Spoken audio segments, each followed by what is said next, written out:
Faci sport, dar nu vezi rezultatele. Poate greșești exact unde contează cel mai mult, după antrenament. Stai până la final să afli dacă mănânci greșit și cum să corectezi asta super ușor. În timpul antrenamentelor, corpul nostru suferă un mic șoc, fibrele musculare se rup, iar corpul e ca o baterie descărcată. Astfel, după antrenament, trebuie să refacem aceste rezerve pentru a sprijini refacerea mușchilor și a restabili energia.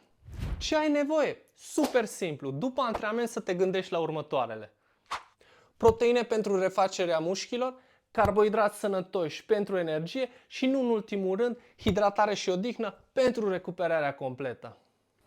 Ok, dar poate zici: Daniel, dar nu am putut de o masă completă după antrenament. De fapt, Nu am timp. nicio problemă. Un shake proteic este soluția rapidă și eficientă.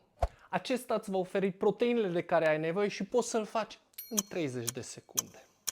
Și știi care e partea bună? Există o gamă variată de arome încât tu să nu te plictisești niciodată.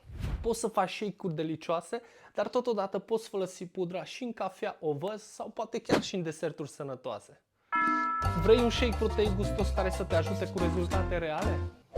Click pe linkul de mai jos și alegeți ce ți se potrivește. Iar dacă vrei să afli mai multe cum să-ți optimizezi alimentația și suplimentele pentru rezultate mai bune, lasă-mi un mesaj cu optimizare și voi reveni.